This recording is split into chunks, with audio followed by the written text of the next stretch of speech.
Welcome to our sixth episode of JEC Interviews, where we connect with leaders in business, economics, and finance to gain valuable insights from their experiences.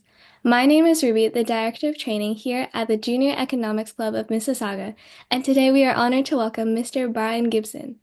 Brian Gibson brings 46 years of senior level investment experience, with a strong focus on managing global equities and hedge funds. He has also developed extensive expertise as both an investor and board director across a wide range of public and private companies. His strengths lie in corporate strategy, mergers and acquisitions, divestitures, and balance sheet management. Over the years, Brian Gibson has held directorships at many prominent public companies, including WestJet Airlines, McDonald's, MDA, Viterra, and Precision Drilling Corporation. Currently, he serves as a chair of the Investment Management Corporation of Ontario and is a director at Samuel Son and Company, as well as the Induvilet Investment Corporation. He is also a member of the advisory boards for Kruger Inc. and Adreta Development. Mr. Gibson previously served as the chair of Corporate Disclosure Policy Committee. So, Brian Gibson, it's so wonderful to have you today. How are you doing? Very well. It's a pleasure to be here. Yeah, that's great to hear. We're so excited to have you here with us today. So let's just jump right into our first question. So, what's what sparked your first interest in investment management and what's kept you passionate over after 40 years in this field? Yeah, as you can tell, I'm still actively working. Well, I trained as an accountant way back when, and I spent my first 2 years working as a controller for a healthcare services company, which was all fine. But um, I found out that work as an accountant wasn't as exciting as I thought it would be when I was studying to be an accountant. And the family that owned the company at the time, they walked into my office and said, we have this $1 million laying around. We want to invest it. We don't know how. And they said, well, you have a business degree. You can do this for us. And having gone to business school, they train you that you're the master of the universe, basically. I didn't know what I didn't know. It was my first job. I didn't know I didn't know anything about investing, and they didn't know that I didn't know anything. So they said, "Here, take this money, see if you can invest it." And actually, that turned out to be very successful. But I found out that that was way more interesting for me personally than day-to-day accounting. And so I switched careers to become a professional investor. I had to move to Toronto to do that because in those days, it was the only place in Canada really where you could get jobs like that. And what keeps me passionate is there's two things. Over my career, I've always wanted to work in places where I could see the clients or the beneficiaries. I could never mentally relate to working in the place with anonymous money where you never see the clients. And so I've always worked in those kind of places, like Ontario Teachers Pension Plans. Just one example where the best day every year was we would have an annual meeting and all the teachers would come and we'd talk to them about how we were helping them with their pensions. And because for me, it gave a bit of a sense of purpose. It wasn't, we're there to make money, but we're doing it to benefit people in helping them with their retirement savings and what have you. So that's what really keeps me passionate because I have to feel connected to something like that. And the second aspect is over the years, I've built or restructured or improved all kinds of Canadian companies in a very sustainable way. Back again, you can tell I'm pretty old. Sustainability wasn't a word back then. ESG wasn't a word. DEI wasn't around. I just realized that you could be very successful as an investor if you improve companies in a way that's sustainable so that they could be successful in the long term. And so I've helped so many companies over the years, and I found that to be quite interesting. Yeah, so I think that's actually a really cool experience that you've had, especially jumping into investing. They just gave you the opportunity, you just jumped right in, and it led to so many great successes. And I agree with you. I really am interested in things like business and economics because I really like working with people, and it's a very, interconnected industry, which I can appreciate. So that actually leads into my next question. So you've led and restructured large investment operations across several institutions. So can you walk us through your journey managing portfolios for pension plans, insurance companies, and mutual funds?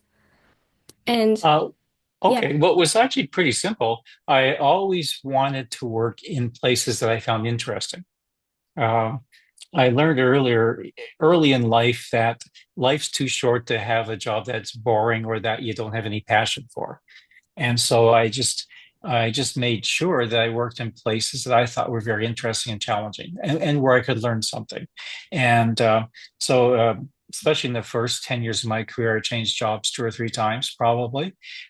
It wasn't because um, I was quickly bored, because I was picking places where I could go and have responsibility and learn things. And my first 10 years really was about me investing in myself to gain the experience and the knowledge, like to have a career in investing.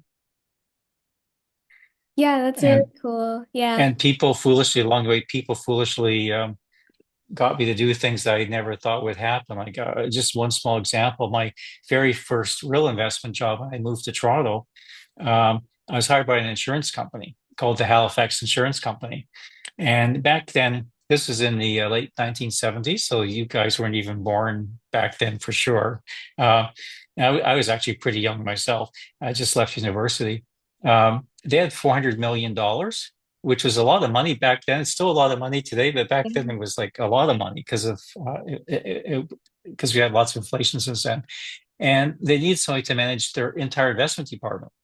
And again, it was the same kind of surprising thing. They said, "Well, you have a business degree. You've done a great job investing this $1 million for the family that you work for.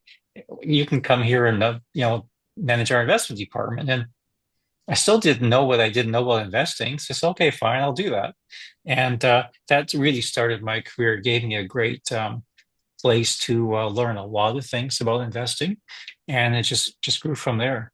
Uh, it just I guess looking back, I was very lucky that people were mentors and supporters. I didn't really think about that when I was young, but the doors open. People opened the doors, and I guess they hoped that it would all work out, and it kind of did. Yeah, that's really great. And I feel like it's really cool how along your journey in investing, you sort of learned along the way and developed your skills, and it led to really great successes. So yeah, that's really cool. So, leading on to that, what are some of the key challenges facing institutional investors today, and how are organizations like IMCO adapting? Well, this is a timely question, and it's actually an easy one to answer. We if you look at the situation in the world today, there's a lot of geopolitical issues. World economies are on very thin ice, or fragile. Economies are fragile. There's very little growth. Financial markets, maybe not quite so much now, but they're still fairly overvalued, and on thin ice themselves. Uh, this is the world's changing quite rapidly. I joke with people that I know who've had long careers, say, we didn't know it at the time, but we lived through a golden age. We didn't know it because there are all kinds of problems and ups and downs, but the world's fundamentally changing. And the challenge, especially for big institutions, is how can they change? Some of them, IMCO's not that bad. It's smaller compared to the really big ones like CPP or Teachers or Omers. Uh, IMCO is about $85 billion Canadian, which it's a lot of money, but in the context of the world, it's not that much money. Um, and so we're small enough to be a bit nimble. But investors need to completely rethink how they invest. Because if they keep doing the things that were successful in the past 10 years, it's not going to work. The world's just is changing too much. And they're all struggling with that right now, I would say, because I talked to the big ones here in Canada in particular. Um, it's hard when you're really big, like CPP's got hundreds of billions of dollars. They're really big. It's like trying to steer the Titanic away from an iceberg. It's hard when you're that big, and they have a lot of investments that are private investments. They can't just pick up the phone and buy or sell.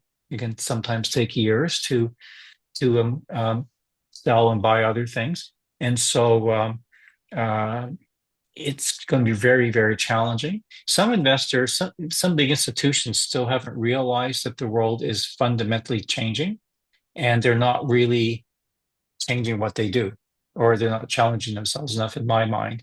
They they're just trying to maybe, to use that same metaphor, rearrange the deck chairs a little bit, but they're not really making changes.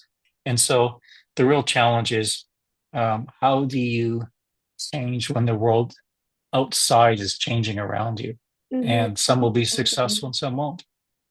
Yeah, that's really insightful because I feel like currently, even in our political or economic atmosphere, it's really crucial for these institutions and these companies to be able to like adapt quickly, which can be, I can imagine it can be very challenging for large corporations. Yeah, it's it's not unusual because the majority of the time when companies get themselves into trouble is for a similar reason, but on a smaller scale.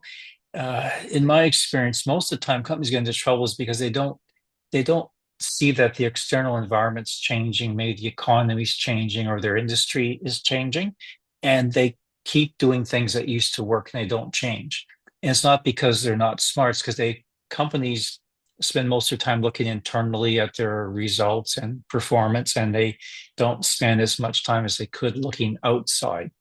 But it's that external stuff that can really hit hard.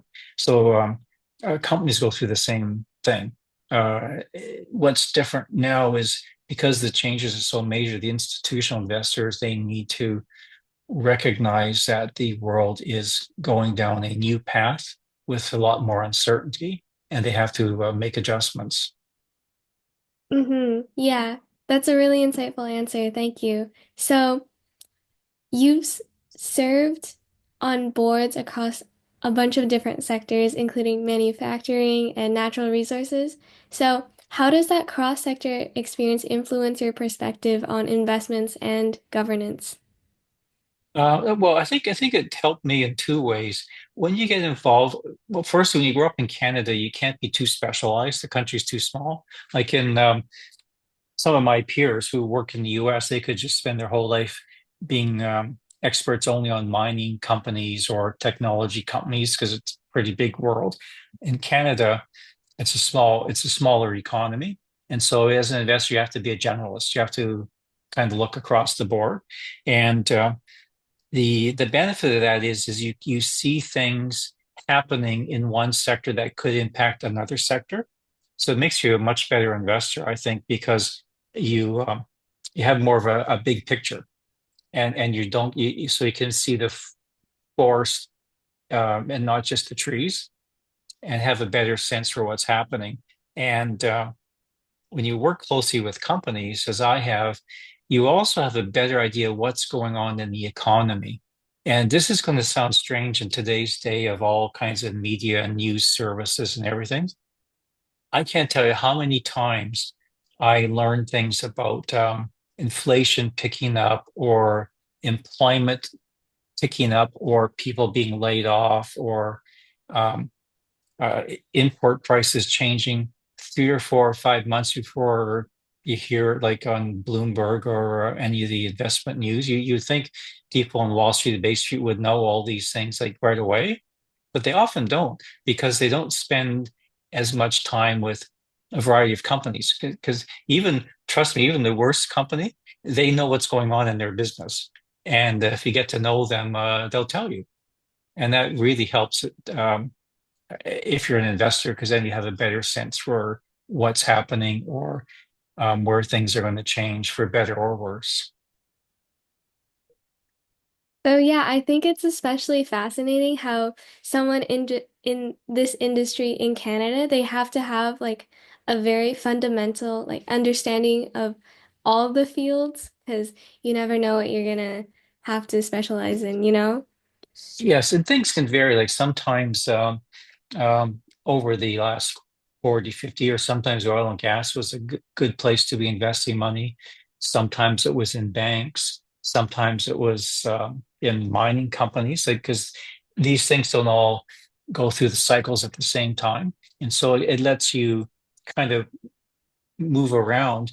from an investor point of view to where the new opportunities are. So it requires you to be very versatile, So Yes, moving, yes, and be prepared to. You have to be humble and hmm just be prepared to say, okay, um, what we've been doing is worked out quite well, but now we have to shift in our focus to something else because that's just the way the world is. Economies change; they go up and down. Some industries do better, others do worse, but they're not all synchronized.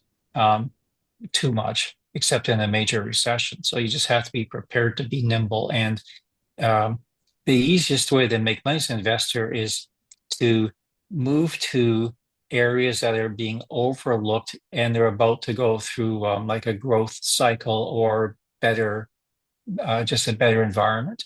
Um, if you come late, it's to something like that. It's very hard to make money. But if you're early, it's easy.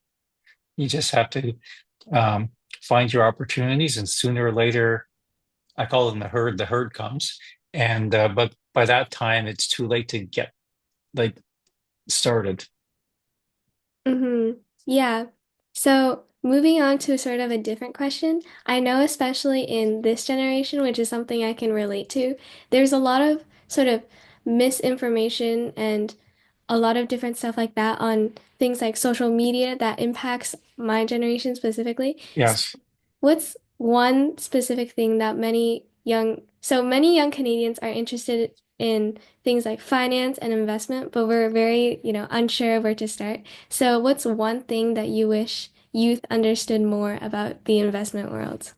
Uh, but something that I learned maybe after my first 5 or 7 years as an investor, you have to really get to know people at the companies for one thing, because most of my career is investing in companies. So whether it's stocks or bonds or other things, um, commodities, they're companies that you have to get to know.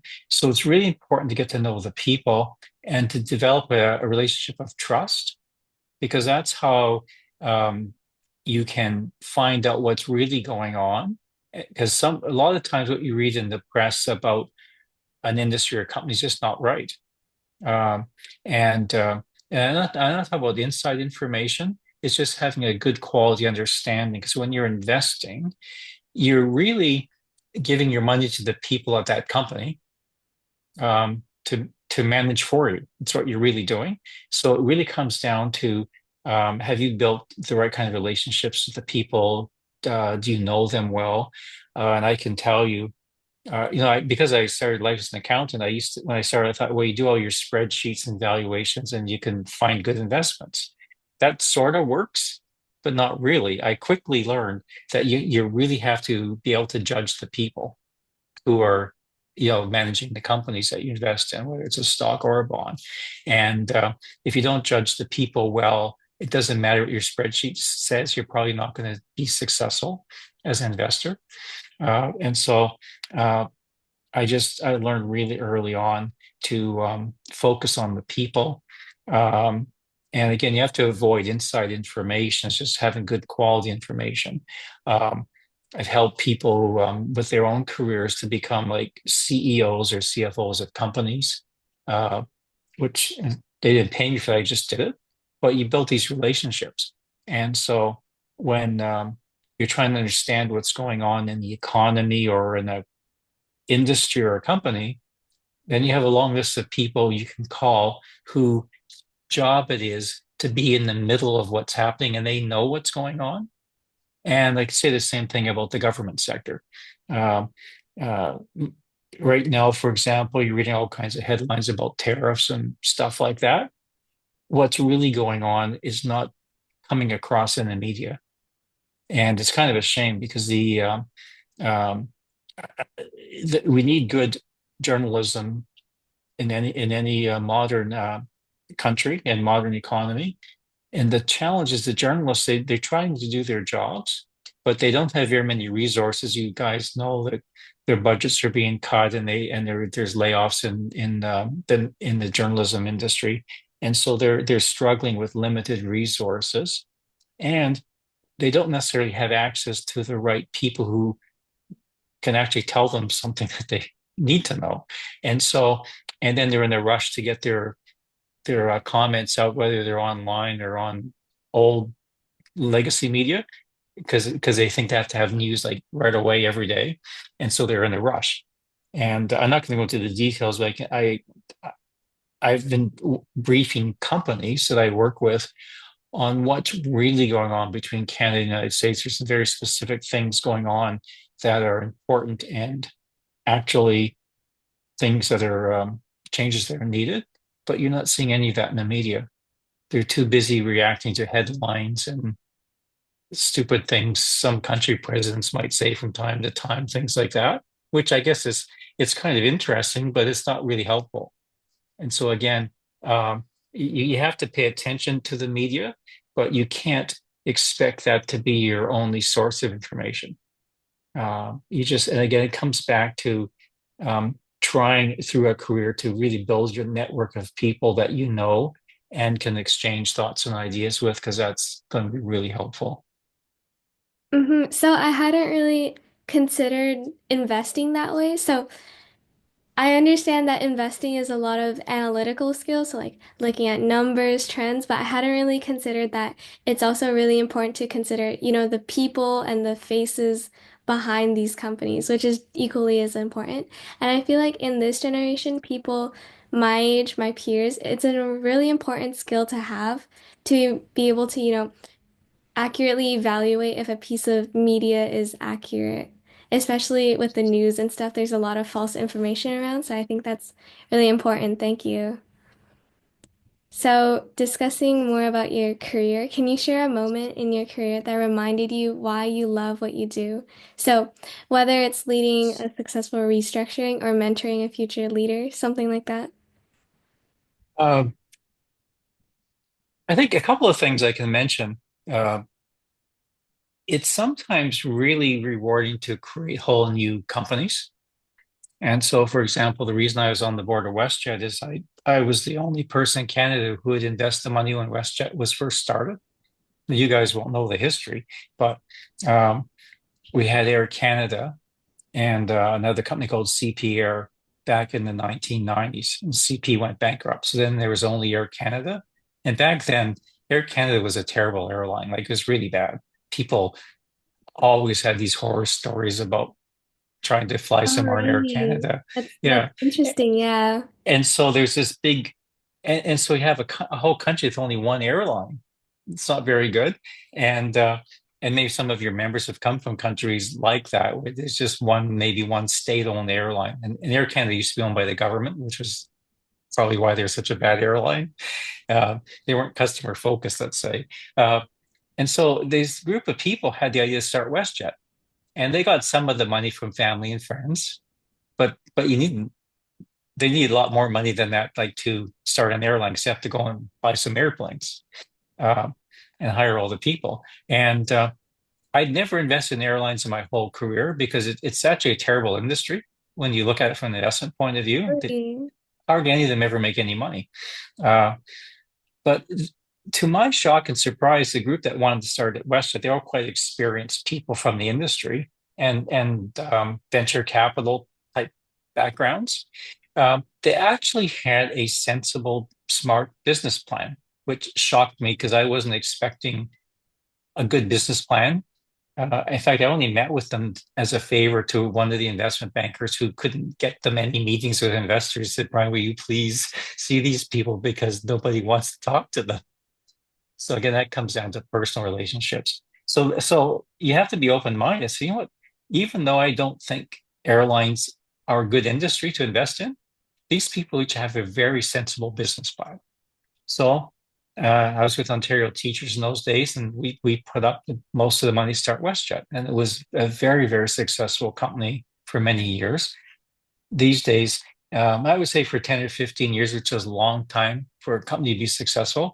These days, it's a bit different. It's become more like just another big airline, and people now have their complaints and problems with WestJet like they do with any other airline. But it was a fantastic company for a long time. People wanted to work there. Like hiring was so easy. Everybody wanted to work at WestJet because it's such a great company. And of course the customers always they wanted to fly on WestJet because they liked WestJet. Uh, so starting something like that um, was very rewarding. Uh, I could give other examples, but I just try to pick one that people who live here would know. I'm not recommending WestJet these days because it's nothing wrong with WestJet. No, but it's become like a really big airline, and it's kind of like all the other big airlines these days. But it was quite an interesting first 10 or 15 years. I feel like what's really fascinating about the investing field is that sometimes you just have to take a risk, and when it pays off, it's really rewarding. I can imagine. Yeah, that's a really good point, Ruby. If I think through my career, my best successes all required me to put my neck on the line, personally, my neck on the line. And the reason for it is if something's a really great investment, well, everybody would know about it. The reason it's a great investment is nobody else is thinking about it, right? And so there's a lot of risk. And I know on WestJet, after I made that investment to help start the company, my boss came to me and he bumped into me in the hall and he said, Brian, you better make sure that works. But my point is, you don't want to do this too every day in your career, but in your career, the big opportunities are going to come when you have to put your neck on the line. And if you're not prepared to take that risk, then you're not going to have a great career. You'll have an okay career. The challenge is figuring out when's the right time to put your neck on the line. Lucky for me, I never got my head chopped off, so that worked out pretty well. Yeah, that's really great. I feel like being an investor, it's a lot of pressure, like, if these investments don't work out, then that's not really great. Um, Sorry. So as we wrap up, I'd like to ask one final question. So if you could give sorry, So go ahead. if you could give one piece of career advice to students considering studying economics or pursuing careers in your field, so like investments, what would it be? I would say make sure you have a passion for what you're doing because you know when you're young, you have lots of energy, but trust me, it'll get hard to get out of bed in the morning if you're not really passionate about doing what you're doing. If it's just a job, uh, I'll honestly tell you, where I grew up, my family was very, very poor. We had like zero money. We thought the rich people were the ones who lived in the trailer park. Like we had no money at all, and I only went to university because I got government loans and scholarships, things like that. And as you can imagine, growing up that way, I didn't have a whole network of like rich people who are going to help me because I didn't grow up in Forest Hill or Rosedale. That's where in Toronto the rich people live. Um, so I had to make my own way, and so you have to be passionate. You have to be determined. But I think really importantly, early in the career, don't just take the first job offer that comes along, although it's tempting. I remember my very first job offer for that healthcare services company where I was the controller. Uh, I was spent my whole life as a student up until that point, and they offered me like $11,000 a year. I thought I was rich. After being a student, like anything makes you feel rich, probably. Uh, but don't take the first job that comes along. You think about what will help you in the long run have a really interesting, challenging career. And I changed jobs a few times on purpose, not because I was trying to get more money, although sometimes that happened. It was I wanted to go and make sure I worked in places that were doing the really interesting, smart things. I'm a big believer, and if you want to be smart, just hang around smart people. It makes it really easy. And so, and then as your career progresses, then you end up in having more responsibility and you stay in places longer. But but that's my advice. Just follow your passion and be really careful, especially in the first 5 or 10 years that you work in places that is going to help you in the long run get to where you want to go. And don't be frustrated because frustrated if you don't have like giant success in the first year or two. That's just life. Um, I've had people usually not working for me, but people I've come across who it's their first job and they wonder why well, I've been here like 6 months. How come I'm not managing $1 billion? Well, it's not quite that easy in life, but if you have perseverance and you can contribute value, you'll have a good career. And just pick the places that are going to be interesting. And it's hard to say. So I'm saying this as a person who had like no money starting out in life. Don't pick a place because they give you a comfortable salary. Pick a place that's going to challenge you and give you growth opportunities, and you'll have lots of time to make money later on. So yeah, that's really insightful advice. I think I'll definitely remember that advice, especially because, like what you said, in life there'll always be challenges, especially when it comes to your career and stuff like that, but it's about how you overcome them that really matters. So yeah, thank you so much again, Mr. Okay. Gibson, for taking the time out of your very busy day to share your experiences and your incredible insights with us today. It's been a pleasure having this conversation with you. Well, it's been great speaking with you, and I wish you and your colleagues at JEC like every success. Thank you so much. And with that, we conclude our sixth episode of JEC Interviews. Thank you for everyone. Thank you to everyone for tuning in, and be sure to follow us on YouTube, LinkedIn, and Instagram for more conversations with industry leaders. Until next time.